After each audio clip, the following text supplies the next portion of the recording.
का 5-6 रुपए का, ज्यादा नहीं है। 1480 पॉसिबल है आईसीआईसीआई बैंक। ओके, गावस्कर की पिक हो गई आईसीआईसीआई बैंक। यहाँ पर ध्यान देना आपको। चंदन में जुड़े हमारे साथ पैनल में। चंदन, गुड मॉर्निंग। चंदन, आपकी ट्रेड? जी बिल्कुल, मैं यहाँ पे फोकस करूंगा आईसीआईसी प्रू पे। कहीं ना कहीं देखिए इंश्योरेंस रिलेटेड कंपनीज पे फोकस है, और आईसीआईसी प्रू में एक कंसोलिडेशन ब्रेकआउट फ्राइडे को देखने को मिला था, और आज गिप अप ओपनिंग के बाद जो कंसोलिडेशन हो रहा है इंडिकेट कर रहा है कि नए ट्रिगर यहाँ पे बनेंगे। तो इस काउंटर पे हम खरीदारी की सलाह रखेंगे। 637 का सपोर्ट है, ऊपर में लगभग 670 तक के टारगेट यहाँ पे बनने चाहिए। ओके, आईसीआईसी प्रू में 670 तक के मूव पॉसिबल हैं। 2 ट्रेड्स हो गए यहाँ पर। मानस, आपका कॉल क्या रहेगा? वीरेंद्र जी, एचडीएफसी एएमसी में खरीदारी करने की राय रहेगी। फ्रेश ब्रेकआउट है, फ्लैग पैटर्न का ब्रेकआउट है। करंट लेवल्स पे खरीदारी करेंगे। 4814 के स्टॉप लॉस से खरीदारी करने की राय रहेगी। और आपको जो टारगेट सेट करने हैं वो 5000 के आसपास के रहेंगे। ओके, एचडीएफसी एएमसी 4881 पे कैपिटल मार्केट थीम के अंतर्गत अच्छा करता हुआ स्ट्रॉन्ग मूव यहाँ पे है। आशीष बहती जी, आपका ट्रेड? जी वीरेंद्र जी, एलएनटी में खरीदारी की सलाह रहेगी। जिस हिसाब से अभी ये क्लस्टर को निकाल रहा है, जो 3630 का एक रेजिस्टेंस एरिया था, उसके बियॉन्ड जाने की कोशिश, एक बड़ा मूव अब देखने को मिल सकता है। तो 3570 3570 का स्टॉप लॉस लगाकर यहाँ खरीदारी की सलाह है। 3700 का पहला टारगेट और 3770 के दूसरे टारगेट के लिए इसमें पोजीशन बनाई जा सकती है। ओके, चलिए अब सचिन के पास चला जाए। सचिन, क्या पिक किया आपने क्विक सिंगल्स में? अनुज जी, मुझे लग रहा है second pocket of strength banking के बाद वापस आईटी ही नजर आ रही है, वहां पर मुझे लग रहा है अच्छे कंसोलिडेशन से अपमूव्स अनफोल्ड होने चाहिए। एचसीएल टेक जिस तरीके से अपने 200 डे एक्सपोनेंशियल मूविंग एवरेज को डिफेंड कर रहा है, मुझे लग रहा है यहाँ पर एक इंटरेस्टिंग मूव डेवलप हो सकती है।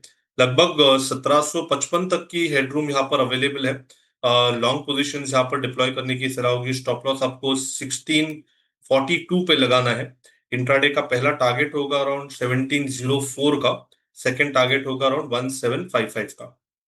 ओके, मीनवाइल एक बार ज़रा नज़र रखिएगा इटर्नल पर भी, क्योंकि बड़ा गैप डाउन हुआ और अब रिकवरी आ रही है यहाँ पर इटर्नल में।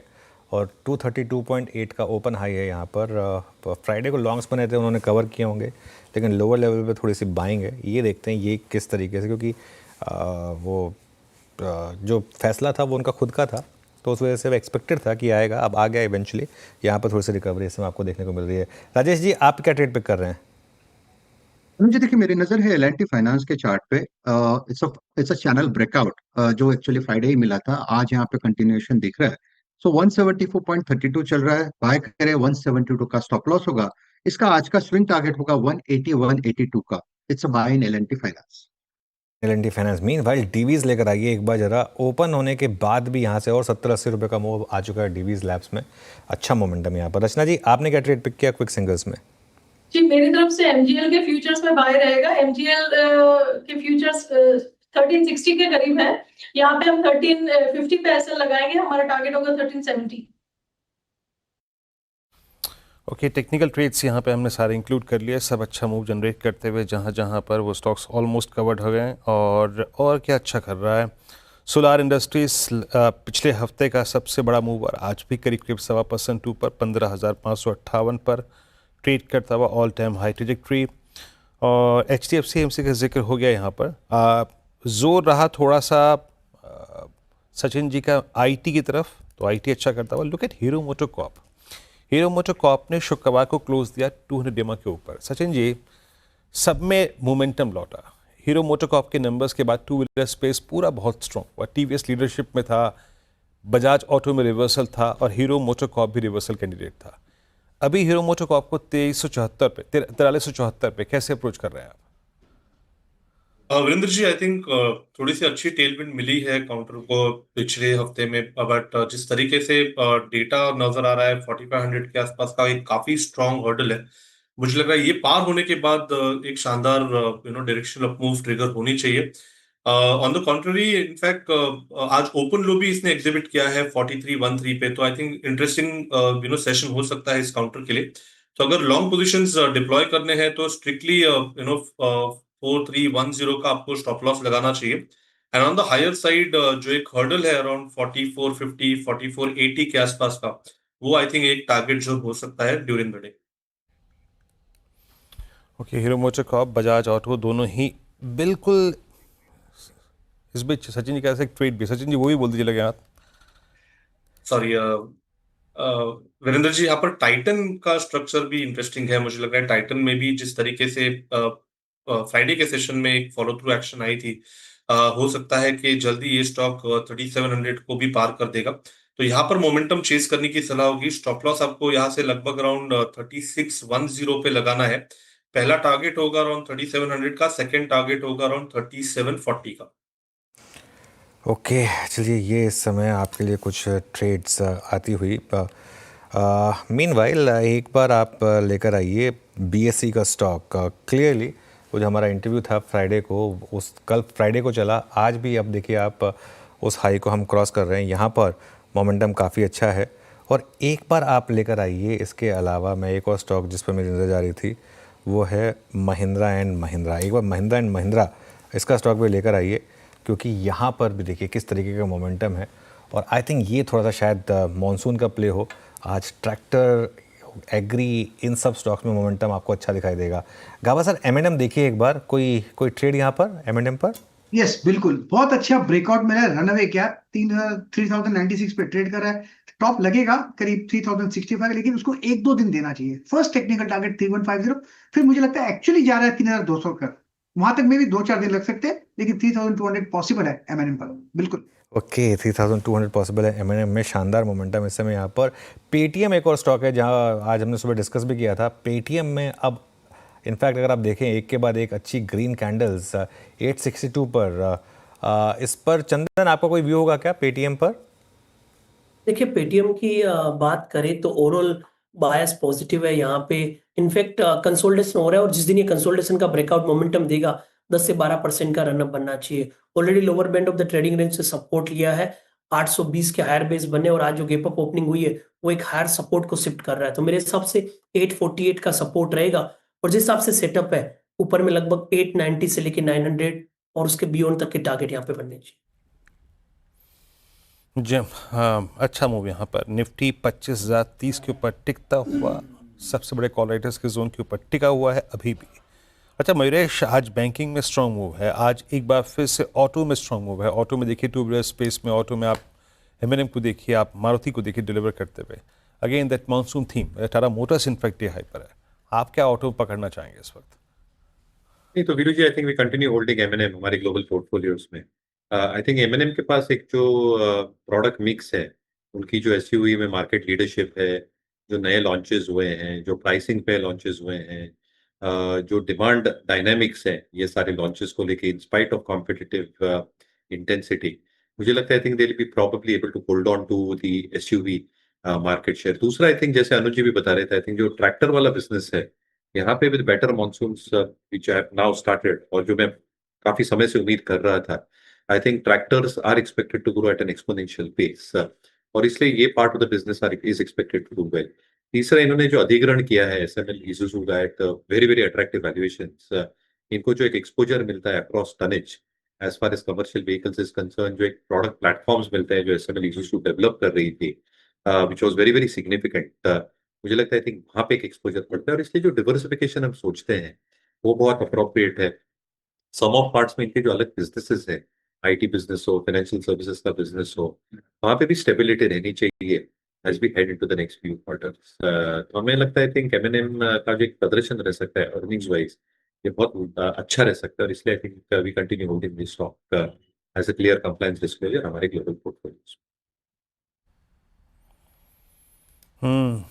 एम आपका प्रेफर पिक है यहाँ पे इस वक्त। और क्या क्या चल रहा है इस वक्त इस बाज़ार में? अब जहाँ स्प्रेड हो रही है तेज़ी, निफ्टी बैंक अब 55,835 पे। ज़रा एक बार थोड़ी सी एफएमसीजी थीम को देखते हैं। एफएमसीजी थीम क्या कर रही है जनाब? एक बार मेरे लिखे ये स्क्रीन पे the most oversold stock, I mean Varun beverage में हमने शुक्रवार को एक शॉर्ट कवरिंग देखी थी। डाबर क्या कर रहा है? अगेन एक और ओवरसोल्ड स्टॉक है। एक थ्रेशोल्ड पॉइंट यानी एक लेवल तय कर लेते हैं जिसके ऊपर इसमें तेज़ी आ सकती है। मैं इस वक्त जिक्र इसलिए कर रहा हूँ क्योंकि छठा दिन है जब इसका हाई बिल्कुल सेम है। हाई है 50 डे एक्सपोनेंशियल मूविंग एवरेज, जो इसने अब तक नहीं काटा है 12 फरवरी से लेकर अब तक। राजेश जी, डाबर में अगर तेजी बननी होगी तो कहाँ बनेगी? 490 450 क्या वीरेंद्र लेवल है वो? वीरेंद्र जी, आपने बिल्कुल सही कहा। ये 50 DMA का जो रेजिस्टेंस ले रहा है वो करीबन 486 के आसपास है, अगर आप डेली चार्ट देखें। और अगर आप इसको 50 DMA देखें तो 486 एक क्रूशियल लेवल है। और जो 486 निकलेगा, मुझे लगता है निकलेगा वीरेंद्र जी, क्योंकि जिस तरह से ये कंसोलिडेट कर रहा है, और आज अगर आप देखें तो पिछले 3 दिन 5 दिनों का जो हाई है उसको ये चैलेंज कर रहा है। तो आज के लिए इंपॉर्टेंट होगा 486 निकलेगा तो इसका जो टारगेट अनफोल्ड होता है वो रहेगा 500, जो कि करीबन 100 DMA है। So it's a clear cut buy above 486. Stop loss will be only 4 points. That is 482 will be your stop loss. 486 पार करे बाय कर लेना। हाँ, अच्छा मुद्दा है डाबर। अब करीब करीब 484 पे और एक कुछ स्टॉक्स लेके आइए। Let's bring supreme industries. अभी हमने कल नहीं, इनफैक्ट शुक्रवार को क्लोजिंग में इसका डिस्कशन भी किया था। आशीष बैठी जी, जरा सुप्रीम को देखिएगा। फर्स्ट टाइम इतनी कमांडिंग पोजीशन में है 18 दिसंबर के बाद, यानी दिसंबर 3rd वीक के बाद। अबव 100 डेमा, डे हाई पर 0.5% ऊपर 18 रुपये का मूव यहाँ पर। क्या ट्रेजेक्ट्री लग रही है टुवर्ड्स 200 डेमा? आई मीन 41, 65, 4200 पॉसिबिलिटी लग रही है क्या इस शॉर्ट कवरिंग के स्विंग में आपको? जी वीरेंद्र जी, एक स्ट्रॉन्ग बेस बनाया है सुप्रीम ने, और जिस हिसाब से अब एक फ्लैग का स्ट्रक्चर बना के उसको ब्रेकआउट देने का अटेम्प्ट कर रहा है, हमें लग रहा है वेल प्लेस्ड है। ये 4200 तक का मूव इजीली दिखा सकता है। यहाँ से खरीदारी की सलाह रहेगी इन लेवल्स पे। जो स्टॉप लॉस इसमें मेंटेन करना है वो 3850 3850 का एक ऐसे मेंटेन करे। 4050 और 4200 दो टारगेट के लिए इसमें पोजीशन बनाई जा सकती है। ओके, 4200 तक का अगर आप देखें नजर आ रहा है आपको यहाँ पे लेवल। 3934 पर ट्रेड करता हुआ मार्केट स्टेबलाइजिंग अबाउ 25,000। अनुज 25,000 के ऊपर हम स्टेबल होते हुए। बैंक निफ्टी हल्का सा वो 56,000 से स्ट्रगल कर रहा है, बट ठीक है, आई मीन इट्स ओके। जिस प्रकार का आज ब्रेथ है अनुज, उसको देख के लग क्या रहा है? नहीं बिल्कुल, देखिए वीरू, मुझे लग रहा है कि मार्केट कुछ सेंस कर रहा है। ये आई थिंक ये जो अर्ली ऑनसेट ऑफ मॉनसून है, ये आई थिंक के लिए एक बड़ा फैक्टर है। आई थिंक M&M की बात की थी हमने, मुझे लग रहा है कि एग्री से related theme, auto, tractor, 2 wheeler, I think ये space, real estate, I think ये स्पेस अच्छा करनी चाहिए मेरे ख्याल से। यहाँ पर आप फोकस कर सकते हैं।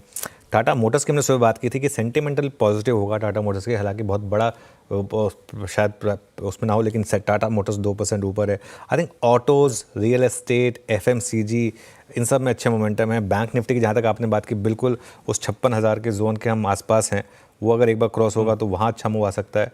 तो ये कुछ थीम हो सकती है जिन पर मुझे लग रहा है कि आप को फोकस करना चाहिए। आज अच्छा मोमेंटम है यहाँ पर। BSE देखिए आप, सो जो खबर आई थी कि वो NSE के IPO के को सेबी NOC को लेकर शायद उसका थोड़ा ट्रैक्शन मिलता हुआ, ऐसे आपको कई स्टॉक्स मिल जाएंगे जहाँ पर इस समय मोमेंटम जो है वो अच्छा दिखाई दे रहा है। बिल्कुल बहुत स्ट्रॉन्ग मार्केट मोमेंटम इस समय, और अब 25,000 के ऊपर टिक रहे हैं, ये इंपॉर्टेंट है। 25,000 के ऊपर टिक रहे हैं, तो लेट्स सी।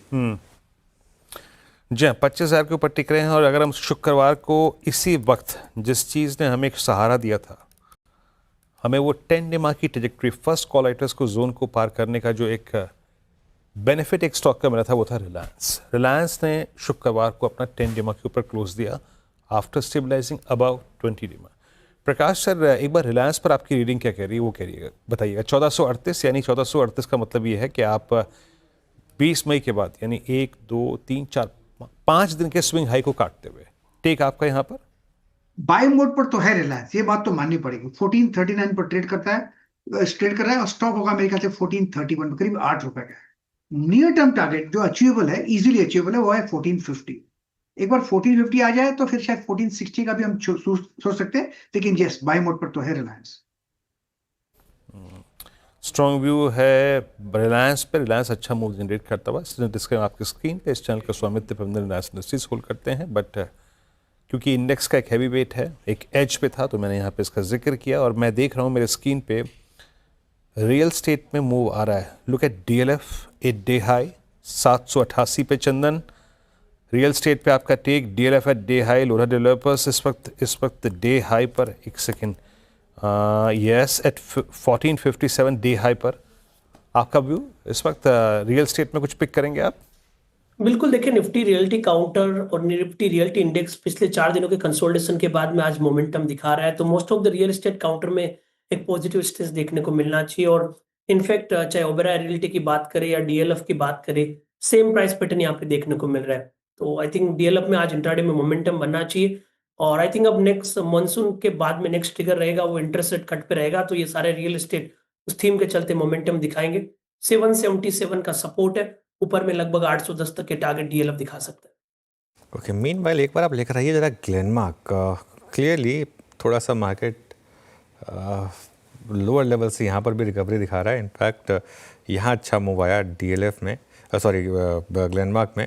और Divi's labs actually cool off हुआ हायर लेवल से, लेकिन देखते हैं अब लोअर लेवल बाइंग आएगी नहीं। थोड़ा सा कूल ऑफ हुआ है हल्का सा, अभी भी खैर मोमेंटम में है, लेकिन थोड़ा सा यहाँ कूल ऑफ है। सचिन, अगर ओपनिंग में किसी ने मिस किया हो तो अगर एंट्री लेवल कहाँ पर होगा यहाँ डीवीज लैब्स में? अनुज जी, यहाँ पर क्लियरली संकेत यही है कि लगभग अराउंड 6900 7000 के लेवल के लिए वेल पोजिशन है। जिस तरीके से ये ब्रेकआउट हुआ है गैप से, इसने एक मेजर हर्डल था 6600 का, वो पार कर दिया है। तो आई थिंक ये जो डिक्लाइन फिलहाल मिल रही है वो आई थिंक एक अच्छी आइडियल अपॉर्चुनिटी है। लगभग 6650 तक मुझे लग रहा है खरीदारी की जा सकती है। स्टॉप लॉस आपको यहाँ से 6610 पे लगाना चाहिए on closing basis, and positions को थोड़ा सा रिटेन करना चाहिए 7000 के एक पोजिशनल टारगेट के लिए, जिस तरीके से ये क्लासिक ब्रेकआउट हुआ है एक बुलिश पेंडेंट फॉर्मेशन का। तो यहाँ पर मुझे लगा है 6650 तक खरीदारी की जा सकती है 6610 के क्लोजिंग बेसिस के स्टॉप लॉस के साथ। ओके, चलिए, तो ये बात होगी डीवीज लैब्स की। इसके अलावा और क्या चल रहा है मार्केट में? रियल एस्टेट की बात की वीरों ने, बीएससी के मैंने स्पॉटिंग की थी, वहाँ पर अच्छा मूव आ रहा है। बीएससी में देखिए आप इस समय, अब हम डे हाई पर ट्रेड कर रहे हैं। उसके अलावा और क्या अच्छा चल रहा है? आईआरएफसी लेकर आइए एक बार ज़रा। मानस, आप देखिए आईआरएफसी, हमने लगातार बात की थी इस स्टॉक की। अच्छा मोमेंटम यहाँ पर इस समय, क्योंकि टीटागढ़ बैन में रहता है, ज़्यादातर लोग रेलवे स्टॉक्स में एफ&ओ में इसी को चूज़ कर रहे हैं। आईआरएफसी यहाँ पर क्या व्यू बनेगा? देखिए, व्यू तो पॉजिटिव है क्योंकि 3-4 दिनों में करेक्शन देखने को मिला। स्टॉक ट्रेंड मूविंग एवरेज के नीचे नहीं गया और रिकवरी में इंटरडे चार्ट पे आज एक ब्रेकआउट है। काफी बेहतर वॉल्यूम देखने को मिले हैं। तो आई थिंक 137 के स्टॉप लॉस से खरीदारी करेंगे। 146-47 तक के targets possible. Okay, meanwhile Glenmark अब ग्रीन में आ गया है। इस पर राजेश सतपुते जी एक बार जरा चार्ट देखिए इसका, क्योंकि खराब खबर पर अगर स्टॉक रिकवर कर रहा है, ग्रीन में आया, तो मतलब शॉर्ट फंसे यहाँ पर। क्या व्यू रहेगा इस पर? या जी बिल्कुल सही, क्योंकि देखिए 1400 के आसपास यहाँ पे पुट राइटर खड़ा था और एग्जैक्टली उसी लेवल को हिट करके ये रिकवरी दे रहा है। मुझे लगता है कि यहाँ पे स्विंग आएगा, और ये जो स्विंग कहाँ तक आएगा, तो मुझे लगता है आज का इसका जो रेजिस्टेंस जोन है वो करीबन रहेगा 1460 टू 1470। तो बाय करना है तो 1420 के ऊपर यहाँ पे बाय ट्रिगर होता है, 10 पॉइंट का स्टॉप लॉस। यहाँ पर मूव अच्छा है ग्लेनमार्क में, डे हाई पर आके ट्रेड करता हुआ। अच्छा राजेश जी, आपने एक चीज़ और पकड़ी थी और वो था एस्ट्रल। ये 1380 पे स्टेबल होता हुआ, लेकिन मैं देख रहा हूँ कि इसके स्ट्रॉन्ग मूव के बावजूद अभी तक यहाँ 1500 का कॉल आइटर निकला नहीं है। बट क्या लगता है, ये फाइनली उस जोन को क्रॉस करेगा क्या? लगता है करेगा, क्योंकि वीरेंद्र जी देखिए, अगर आप इसका डेली चार्ट देखें तो इसने 1350 से लेके 1400 1420 में बहुत मेहनत की है। 5 दिन से इसी लेवल पे घूमा था और उसके बाद उसमें क्लोज आया था। तो मुझे लगता है ये लेवल निकलेगा 1500। देखिए 1500 1520 का इंट्राडे स्विंग का टारगेट दिया था, लेकिन चांसेस है कि 1580 से लेके 1600 तक का मूव आगे जाके अनफोल्ड करेगा। तो अगर किसी की पोजीशन है तो डेफिनेटली होल्ड करे, रहेगा 1440 का। ओके, मीनवाइल इस समय जो स्टॉक बिल्कुल ब्रेकआउट के करीब है वो है हीरो मोटो। एक बार जरा इसको वापस लेकर आइए। ये ट्रेड हमने सबसे पहले पकड़ी थी जब ये 4100 पर था। उसके बाद आपको याद होगा इसमें करेक्शन आई थी, लेकिन आज वो शायद मॉनसून का एक इम्पैक्ट। सचिन, ये आपने ट्रेड दी थी, लेकिन अभी जो इसका रीसेंट हाई था 4457, जहाँ पर इसका 200 डे मूविंग एवरेज भी है, वहीं से एक बार कोलैप्स हुआ था। क्या लग रहा है इस बार इस मूव में निकाल लेगा उसको, और अगर उसको क्रॉस किया तो कहाँ तक की जगह खुलेगी? अनुज जी, जो हमने लेवल्स दिए हैं, मुझे लग रहा है एक जो इंट्राडे का एक अहम हर्डल होगा वो लगभग अराउंड 4480 के आसपास प्लेस्ड, 4460 से 4480 के आसपास प्लेस्ड है। अगर ये निकल जाता है तो मुझे लग रहा है काफी बड़ी शानदार रैली यहाँ पर नजर आ सकती है। ट्रेजेक्ट्री ओपन हो जाती है लगभग अराउंड 5000 लेवल तक की। तो मुझे लग रहा है काफी इंटरेस्टिंग होगा इस स्टॉक के प्राइस एक्शन के फॉलोअप्स देखना। एक राउंडिंग बॉटम फॉर्मेशन का भी ब्रेकआउट यहाँ पर एस्टैब्लिश होगा 4500 के ब्रेकआउट के बाद, जिसके प्रोबेबल टारगेट्स लगभग अराउंड 5100 5000 के आसपास प्लेस्ड है। तो आई थिंक काफी अच्छा अक्यूमुलेशन जोन हो चुका है काउंटर में। ADX ने ऑलरेडी ब्रेकआउट दिया है, तो इसीलिए मुझे लग रहा है थोड़ा सा प्राइस एक्शन यहाँ पर स्टेबल है एंड यहाँ पर ब्रेकआउट के बाद और भी पोजीशंस ऐड किए जा सकते हैं। ओके, ब्रेकआउट के बाद और पोजीशन भी ऐड किए जा सकते हैं। ये बात हो गई हीरो मोटो की। चलिए अब आपको बता